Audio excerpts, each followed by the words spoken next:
Happy Sexy Millionaire Part 4. Passion is not found, it is made. A man turns off the alarm in the morning. He is sitting on the bed, eyes are open, but from the inside, he is feeling heavy again at the thought of going to that same job. His fear is simple. If the entire life passes in such work that he does not even like, then even after earning money, how poor will he remain from the inside? And the curiosity is this: is passion truly hidden somewhere, which just has to be searched for? Or is passion something that is created slowly? In part 3 we understood that happiness is not in the future, it is in today. Life is not a finite game that just has to be won. Life is an infinite game. If we look at everything with a destination mindset, then even after completing every goal we can feel empty. Stephen Bartlett's journey showed exactly this. In part 1 it was about money and mindset.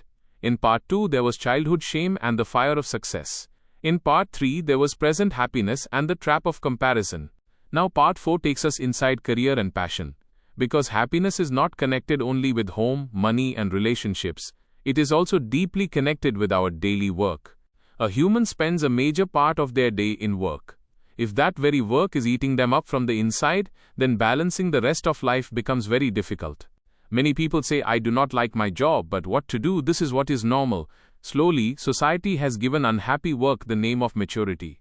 But the truth is that completely hating your work should not be normal. Stress can be normal, effort can be normal, but the daily breaking of the soul is not normal. Right here Stephen says an uncomfortable thing. Passion is not some magical thing which is kept ready-made inside us since childhood and just gets found one day. We often hear, just listen to your heart, follow your passion. This line feels good, but for many people it is very confusing. Because if someone does not even know their passion, then what should they follow? And if every hobby is not passion, then how should a career be chosen? Stephen's thinking is different.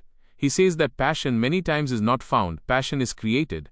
It is formed slowly with experience, experiments, skills and adventure. If childhood dreams alone are accepted as passion, then everyone in the world would want to become an astronaut, cricketer, actor or scientist. But real life is more layered. Someone can be happy even by becoming an accountant. Someone can feel energy by talking to people in sales. Someone can see a meaningful impact every day by becoming a teacher. What looks boring in childhood can become meaningful in adulthood. Because passion is formed not just by the name of the work, but by the growth found inside the work. When skill increases in some work, when people start trusting you, when the effect of your hard work is visible, then interest keeps getting deeper. This is exactly like the guitar feels difficult on the first day. Fingers hurt, the sound comes out bad. But after practice, that very instrument starts giving happiness. Career too is like this. In the beginning, many works look dry, but when you start becoming good at them, then competence brings confidence, and confidence gives birth to passion. Therefore, waiting for passion many times is a trap. People keep thinking that when the perfect work is received, then I will work hard. But perfect work often is made after hard work. This does not mean remaining stuck in just any job. This means first understand whether the problem in the job is the work, the environment, the skill gap, or your mindset. Many times work looks boring to us because we are not good at it. As the skill increases, that same work starts looking a bit engaging. Many times the work is good, but the boss is toxic. Many times the role is fine, but the company culture leaves the person tired from the inside. Many times the salary is good, but the work does not match your values.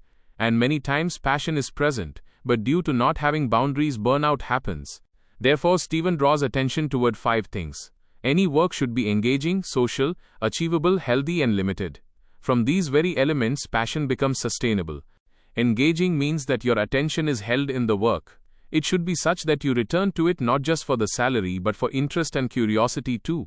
If you are sitting in front of the computer the whole day just because the package is good, but from the inside you are drying up every day, then in the long term it will prove heavy. Money is important, but it cannot completely take the place of interest. Money can give comfort, but if there is no meaning in work, then emptiness can remain inside. The social element is also necessary. Human is not made for achievement alone. We need connection, contribution, and belonging. Seeing the effect on others in work gives motivation. When you feel that from your work some customer, student, patient, team or community is getting help, then work does not remain just a task. This is the reason why many people remain satisfied even in less glamorous jobs. They know that their work is solving someone's real problem. Self-determination theory also talks about autonomy, competence, and relatedness, meaning we need choice, skill, and connection. If these three are there in work, then motivation feels more natural. The achievable element means that the work is challenging but does not look impossible. Very easy work gives boredom, and very difficult work can give hopelessness. In an ideal job, there is stress, but manageable stress. It pushes you, it does not break you. It makes you sharp, it does not finish you from the inside.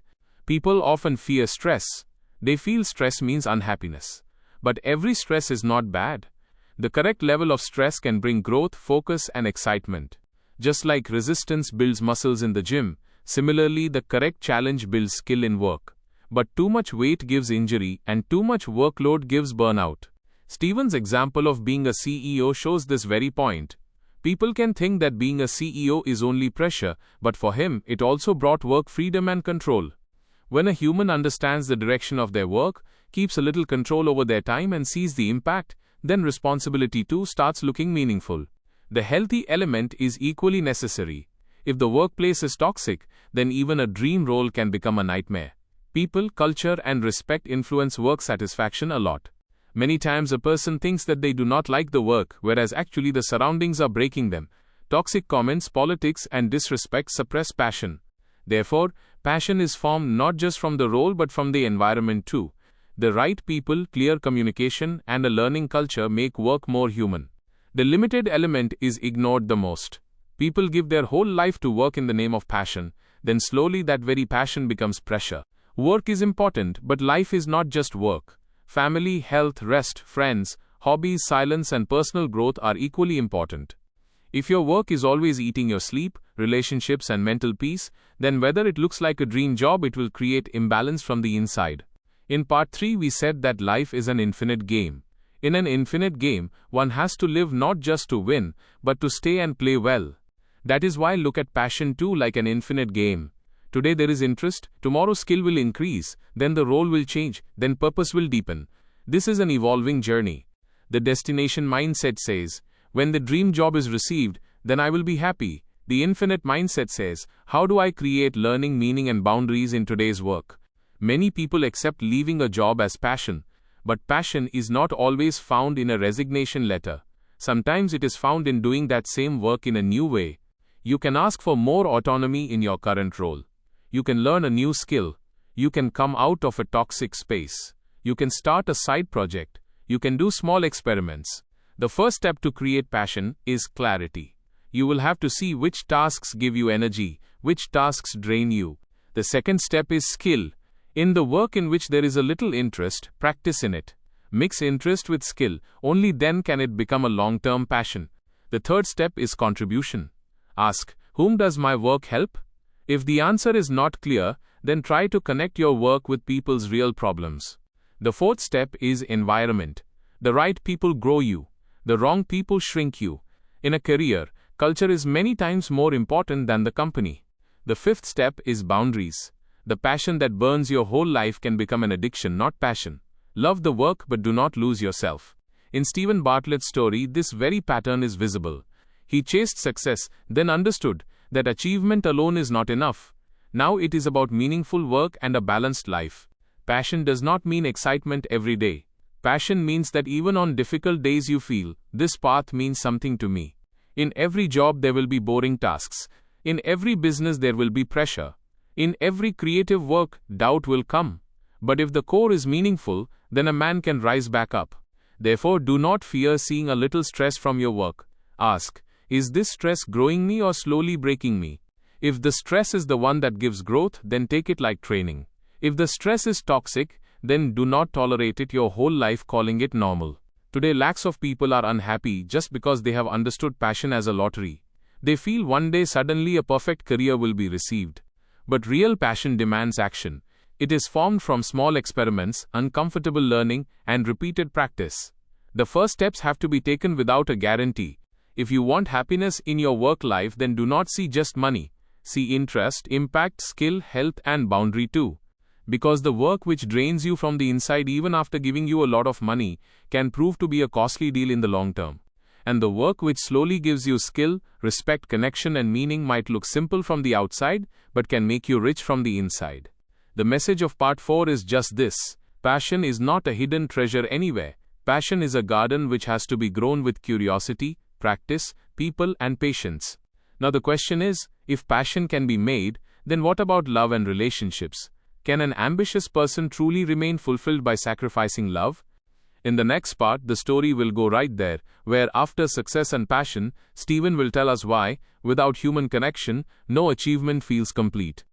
If this video has taught you something new, or if you feel this information should reach more people, don't forget to like and share the video. Your small share can become valuable and useful information for someone else. If you have any questions related to this topic, or if you would like to share your opinion with us, be sure to write in the comment box. We read every question and suggestion from you, because your feedback inspires us to create better content.